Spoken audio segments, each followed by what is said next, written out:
Thanks for tuning in. Today is another episode of Chatting in My Closet, and today's topic is around luxury and debt, basically like financing luxury purchases and things like that. I feel like this is going to be a really interesting topic, one that I really look forward to hearing a lot of your thoughts as well. So definitely share your thoughts in the comment section down below. I will read and respond to all of them and look forward to continuing this conversation. Let's go ahead and get started. If you're tuning in for the first time, hi, I'm Katie. I like to do these luxury fashion videos here on YouTube. I share hauls and reviews, but at the end of the day, I share my journey so we can all mindfully curate our own collections. If you like what you're seeing, please subscribe to my channel, like this video, and leave a comment down below with your thoughts. Chatting in My Closet is an ongoing series. It's meant to be an open forum, an open dialogue where I share my candid thoughts on a fashion-related topic and open the floor to you guys for you to share your thoughts, and we can continue the conversation in the comment section down below. It won't be the last time you hear me asking you to share your thoughts, because the conversation only gets richer as more people, share their opinions as well. There are no right or wrong answers, and the only ask is to keep it really respectful. That's all. I have three main areas or questions I want to explore with this topic. One is luxury and debt. Really, is that the only way? And the second one is the luxury fashion community sort of contributing to let's say this problem of debt, increasing debt for purchases and a lot of consumption.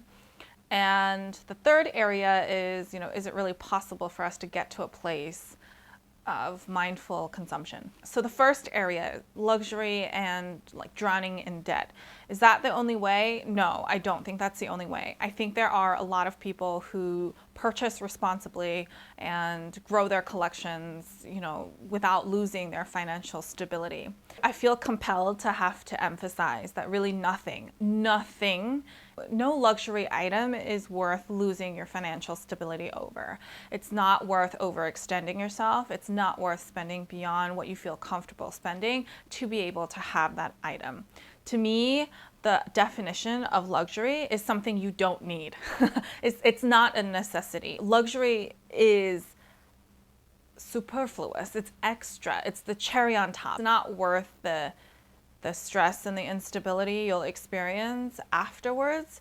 The momentary kind of excitement and joy you get from the item will not sustain you through this stressful period of having to kind of deal with making that purchase. I just feel compelled to have to say that in case there are people who also watch my videos. I feel like, especially because luxury seems really extra, it is unnecessary for, it's not absolutely necessary for sustaining day-to-day life, that people, I feel like, will often look at it in like some sour light. You know what I mean? Like you might get a lot of judgment for liking luxury things, for wanting to get a handbag or wanting to get designer shoes or wanting to get designer clothes. And honestly, I'm just like, whatever floats your boat. There are people who want to collect antique oil paintings from the 1900s. There will be people who want to drop good money for things like that, where maybe you and I are like questioning why someone would get that. There are people who like to collect art. There are people who like to collect cars or car parts. Who knows, right? There are so many different areas and so many different interests that people can have, that as long as you're doing it responsibly, you're not harming yourself or harming others, and you're able to afford those pieces, then by all means, just like get what you want, what makes you happy. Life is too short to really have to restrain for too long. You know what I mean? I'm still trying to figure out the right balance of enjoying the present and, getting things that are geared towards the happiness of the present and then doing things like savings and all these other things to ensure that that happiness can continue into the future.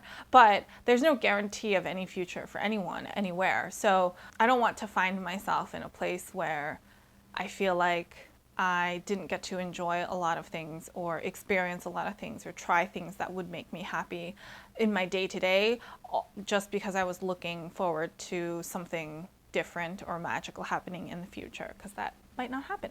I also feel like with the proliferation of pre-loved markets, that luxury has become a lot more attainable across the board. It makes it easier for people to partake in luxury. It becomes a much more affordable piece for a lot more people.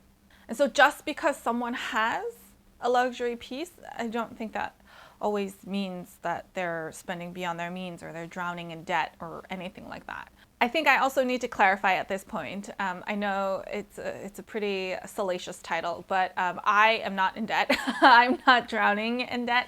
You know, I feel like there are people who may make that assumption about me or sort of jump to that kind of conclusion based on the things that I have, but that doesn't align with my philosophy. What do you think? Do you feel like most people are drowning in debt for them to be able to afford these luxury pieces? Do you feel like that's really the only way to get started? Are you totally opposed to that idea? Like, let me know your thoughts in the comment section down below. I feel like I forget to mention at the beginning of the episode that everybody should go get something to drink so we can all be cozy while we chat through these things. But if you haven't already gotten your drink, you can please pause. I want to touch upon the second area, which is like, does the luxury community contribute to this sort of problem? High level of consumption, and perhaps does it encourage people to overextend themselves to make these purchases? And like, I don't think it's the sole contributor. It can't be the sole contributor, but I do think it plays a role. I think it would be very difficult to say that it absolutely does not contribute to it. Seeing lots of people buying lots of new things, like new and expensive things all the time, I think can definitely normalize spending lots of money on everyday things. Like spending, $2,000 on a t-shirt, or buying a new handbag every month or something, right? For some people, I think I can see how that constant content can really encourage them to get things beyond their means, make it feel like they need to have those things too. So I do think it can contribute to some degree, but it definitely isn't the only one. At least for the States, and at least the education that I got, I feel like financial well-being and financial management was definitely not a part of like your school curriculum or anything that you really learned. I didn't really have any real conversations about that with my parents growing up either. So a lot of it was sort of like you figured it out on your own. You know what I mean? And I definitely don't think that helps at all, because it's difficult. Like, how do you know if you're doing something right? Like, how do you know how much is too much for you?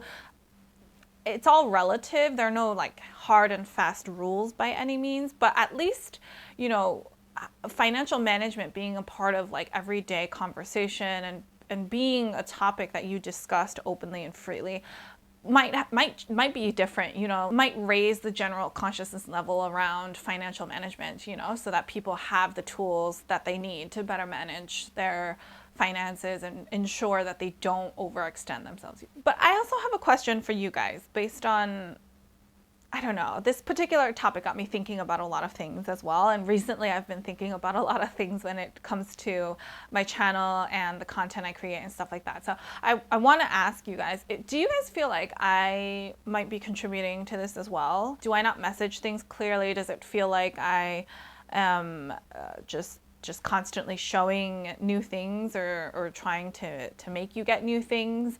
And like in general, like, how do you think we could evolve from here to really encouraging sensible spending? If you have any thoughts on any of those, definitely let me know in the comments down below. I'd love your honest thoughts on that as well. My objective is definitely to not encourage that kind of spending by any means. I'm no expert in personal finance management either. But at the end of the day, like I really don't want, I don't want to be contributing to that kind of cycle. And I don't want my content to seem encouraging for people to overextend. I don't want it to be that way, but if you guys felt like it was or it wasn't, or if there are ways that I can make that a lot more clear in my content.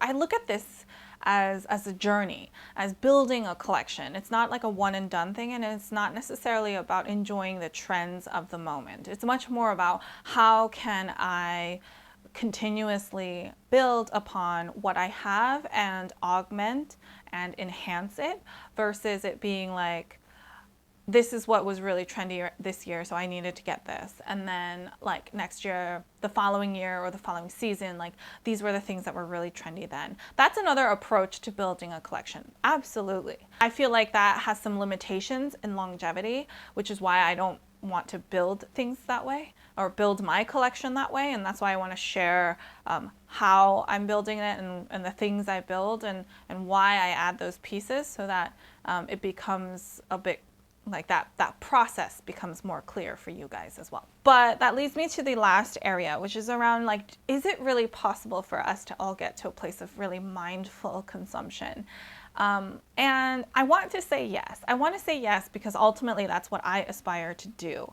I think there are moments where I exercise that today, and I do think there are moments where I fail to exercise that in the present day. So I still aspire to get to a place where I'm much better at doing that really mindful consumption, and not really just like falling into a bunch of emotions where I'm really excited about something and just want to get it.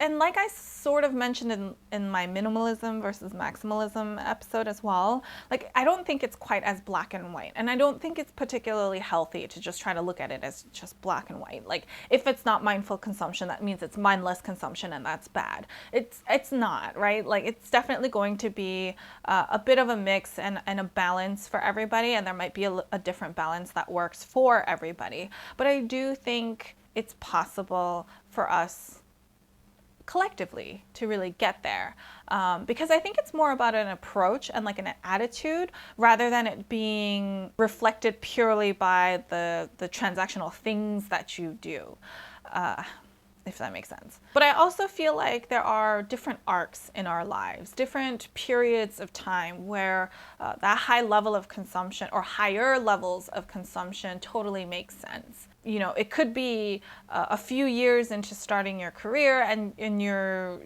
getting like, how do I say, like you're getting settled, like you're starting to really establish yourself. You are at a place where you have more discretionary income to spend. Maybe you just purchased a home, and so you're now furnishing that space. It's kind of like those life events or those moments in life that are a catalyst to starting a new chapter or starting something new, which might encourage some levels of consumption.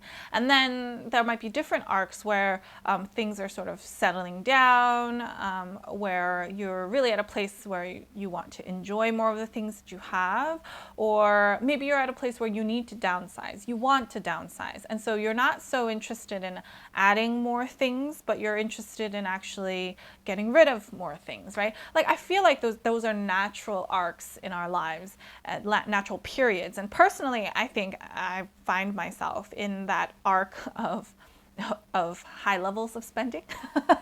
And I don't say that purely from like I'm justifying it myself kind of means, but it feels like a very natural place in my life journey to be interested in adding these kinds of things and wanting them.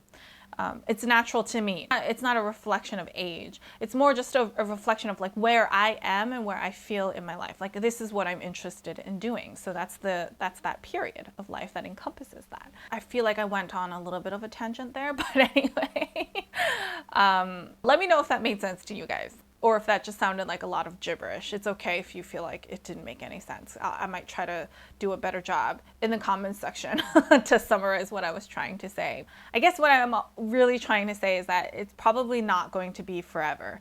The the desire to really build out a collection and all of that. Like, I don't think it's going to be forever. And there are going to be periods of time where I'm not as interested in fashion, or I'm not that interested in really adding anything new, period.